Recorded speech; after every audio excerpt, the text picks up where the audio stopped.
حدیث سناتا ہوں جو حدیث مجھے بہت زیادہ محبوب ہے۔ میں نے آج اس حدیث کو بطور خاص لکھا تھا کہ میں آپ کو یہ حدیث سناؤں۔ حدیث ذرا لمبی ہے، غور سے سماعت کیجیے۔ آپ علیہ الصلوۃ والسلام کے مقام کا بھی پتہ چلے گا اور آپ علیہ الصلوۃ والسلام کی سنت کا بھی پتہ چلے گا۔ اس حدیث کو بہت سارے صحابہ نے روایت کیا ہے۔ معاذ ابن جبل، ابن عباس، عبداللہ بن عمر، ابو ہریرہ اور کئی سارے حضرات رضی اللہ تعالیٰ اجمعین نے اس حدیث کو روایت کیا ہے۔ یہ حدیث ترمذی میں، احمد میں، بزار میں موجود ہے۔ سب سے زیادہ صحیح روایت ترمذی کی ہے کے بارے میں امام ترمذی نے آخر میں خود لکھا ہے کہ سألت محمد بن اسماعیل عن هذا الحدیث، کہ میں نے محمد بن اسماعیل یعنی امام بخاری سے اس حدیث کے بارے میں پوچھا تو انہوں نے کہا کہ یہ حدیث صحیح ہے۔ تو جب امام بخاری کی اس میں مہر لگی ہوئی ہے کہ وہ کہتے ہیں کہ حدیث صحیح ہے، اس لیے سب سے صحیح روایت کے الفاظ میں آپ کے سامنے پڑھنے لگا ہوں، دل کے کاننے سے سنیے۔ عن معاذ بن جبل رضی اللہ تعالی عنہ قال احتبس عنا رسول اللہ صلی اللہ علیہ وسلم ذات غداۃ عن صلاۃ الصبح حتی کدنا نتراءى عین الشمس۔ حضرت معاذ بن جبل رضی اللہ عنہ فرماتے ہیں کہ آپ علیہ الصلوۃ والسلام ایک دن بہت دیر تک صبح کی نماز کے لیے تشریف نہ لائے، یہاں تک کہ ہم قریب ہو گئے کہ سورج کی، شمس کی، اس کے نکلنے کو دیکھ لیں۔ فخرج سریعا، آپ بڑی تیزی سے نکلے۔ فصوب بالصلاۃ، نماز کی اقامت کہی گئی۔ فصلی رسول اللہ صلی اللہ علیہ وسلم وتجود فی صلاتہ، آپ نے نماز پڑھانی شروع کی اور مختصر نماز پڑھائی تاکہ سورج طلوع نہ ہو جائے۔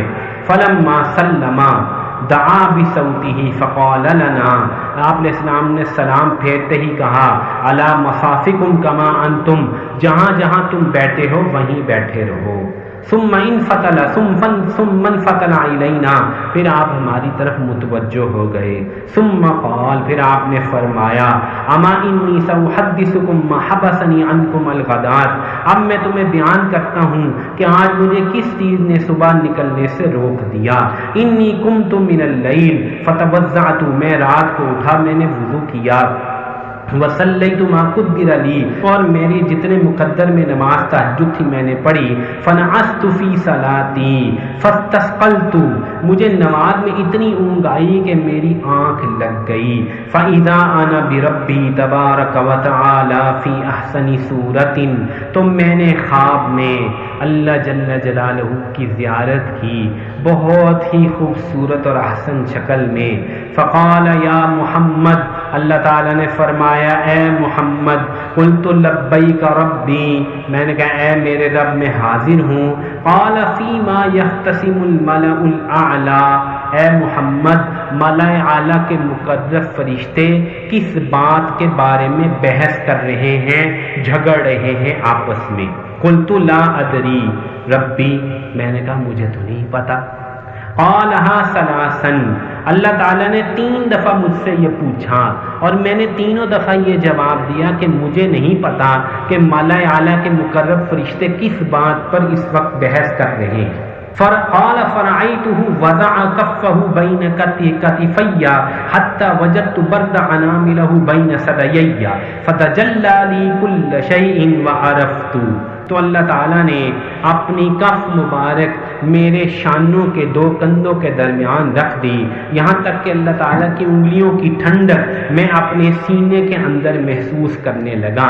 اس سے کیا مراد ہے یہاں پہ ہم وضاحت سے آپ کو بتا دیتے ہیں۔ تمام محدثین نے فرمایا یہ متشابہات میں سے ہے، اللہ تعالیٰ کا ہاتھ تو نہیں ہوتا، متشابہات میں سے ہے یہ۔ اللہ تعالیٰ نے آپ علیہ الصلوۃ والسلام کے ساتھ یہ معاملہ فرمایا، چنانچہ جو ہی یہ معاملہ ہوا پورا غیب آپ علیہ السلام کے لیے روشن ہو گیا اور آپ فرمایا کہ مجھے سب پتہ چل گیا۔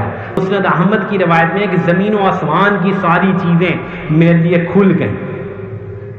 فقال یا محمد، پھر اللہ تعالیٰ نے فرمایا قلت لبیک ربی، قال فیما یختصم الملأ الاعلی، اب بتاؤ مقرب فرشتے کس بات میں جھگڑا کر رہے ہیں، بحث کر رہے ہیں۔ قلت فی الکفارات والدرجات، میں نے کہا جی اللہ جی وہ کفارات اور درجات کے بارے میں بحث کر رہے ہیں۔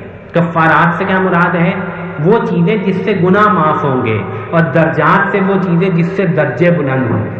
اللہ تعالیٰ نے فرمایا قال ما ہن، اچھا بتاؤ وہ کیا ہیں؟ قلت، میں نے عرض کیا، پہلے کفارات بیان ہو رہے ہیں، مشی الاقدام الی الجماعات، جماعت کی نماز کے لیے بار بار قدم اٹھانا، والجلوس فی المساجد بعد الصلوات، اور نمازوں کے بعد مسجدوں میں بیٹھنا ذکر تلاوت کے لیے، واسباغ الوضوء فی المکروہات، اور پورا وضو کرنا ٹھنڈ میں سردی میں۔ یہ تین چیزیں ہیں، اس سے کیا ہوں گے؟ گناہوں کا کفارہ ہوگا۔ جماعت کی نماز کے لیے بار بار مسجد جانا، نماز کے بعد مسجد میں بیٹھنا، اور ٹھنڈ میں پورا وضو کرنا، صحیح وضو کرنا آداب کے ساتھ۔ اب اللہ تعالیٰ نے فرمایا ومل کفارات، اب بتاؤ کہ کفارات کے درجات کے بارے میں اب بتاؤ۔ یہاں پر ہے قال ثم فیما، اس کے بعد کیا ہے؟ درجات کے بارے میں۔ قلت، اب اللہ تعالیٰ کے نبی فرماتے ہیں کہ میں نے درجات کے بارے میں عرض کیا، اطعام الطعام، لوگوں کو کھانا کھلانا، ولین الکلام، نرم بات کرنا، والصلاۃ باللیل والناس نیام، اور تہجد پڑھنا۔ کھانا کھلانا، اچھے اخلاق، نرم کلام اور تہجد، اس سے درجے بلند ہوں، گناہ معاف ہوں گے نماز پڑھنے، مسجد جانے سے، وضو کرنے سے ٹھنڈ میں، اور بار بار وہ مسجد میں بیٹھنے سے۔ اور عورتیں جو سن رہی ہیں ان کے لیے اذان ہوتی گھر میں نماز کے لیے بیٹھنے، مصلی پہ جانے سے، اور مصلی پہ نمازوں کے بعد ذکر کرنے سے اور پورا وضو کرنے سے۔ اور درجات بلند ہوں گے کھانا کھلانے سے، تہجد پڑھنے سے، اور اچھے اخلاق سے۔ قال سل، اللہ نے فرمایا مانگو، کیا مانگتے ہو؟ قل، یہ دعا سنیے، اللہم انی اسألک فعل الخیرات وترک المنکرات وحب المساکین وان تغفر لی وترحمنی۔ جب اللہ تعالیٰ نے حکم دیا کہ آپ مانگیے تو کہا کہ اللہ میں آپ سے سوال کرتا ہوں نیکیوں کے کاموں کا اور برائیوں کے چھوڑنے کا، یعنی تقویٰ کا، وحب المساکین، اور مسکینوں کی محبت کا، مسکینوں کی صحبت کا، اور اس بات کا کہ آپ میری مغفرت کر دیں اور میرے اوپر رحم کریں۔ وَإِذَا أَرَدْتَ فِتْنَةَ قَوْمٍ فَتَوَفَّنِي غَيْرَ مَفْتُونٍ، اور جب آپ کسی قوم کے فتنے کا، آزمائش کا ارادہ کریں تو مجھے پہلے ہی مجھ سے وفات دے دیں۔ تو تقوی کا سوال کیا، اور اس کے بعد مساکین کی محبت کا سوال کیا، اور فتنے سے بچنے کا سوال کیا، آزمائش سے بچنے کا سوال کیا، عافیت کا سوال کیا۔ آگے کہتے ہیں اسألک حبک وحب من یحبک وحب عمل یقربنی الی حبک، اے اللہ تیری محبت کا سوال ہے، ان بندوں کی محبت کا سوال ہے جن سے تو محبت کرتا ہے، اس عمل کی محبت کا سوال ہے جو مجھے تجھ سے قریب کر دے۔ تو آخر میں کیا مانگا ہے؟ اللہ کی محبت مانگی ہے، اللہ کے پیاروں کی محبت مانگی ہے، اور وہ اعمال ان کی محبت مانگی ہے جن سے اللہ کا قرب نصیب ہو۔ سب چیزوں سے مقصود اللہ کا قرب ہے۔ قال رسول اللہ صلی اللہ علیہ وسلم، آپ نے فرمایا انہا حق، یہ بات بالکل سچ ہے، فدرسوہا، اس کو تعلیم کرو، اس کو بیان کرو، ثم تعلموہا، اس کو لوگوں کو سکھاؤ۔ تو یہ وہ آخری بات ہے، آپ علیہ السلام کا مقام میں نے آپ کے سامنے بیان کر دیا کہ اللہ جل جلالہ نے آپ علیہ السلام سے یوں کلام فرمایا، میں نے آپ کے سامنے بیان کر دیا کہ اللہ جل جلالہ نے آپ علیہ السلام سے یوں کلام فرمایا، اور اس کے نتیجے میں آپ نے بڑی اہم حدیث جو ہے وہ یاد کر لی۔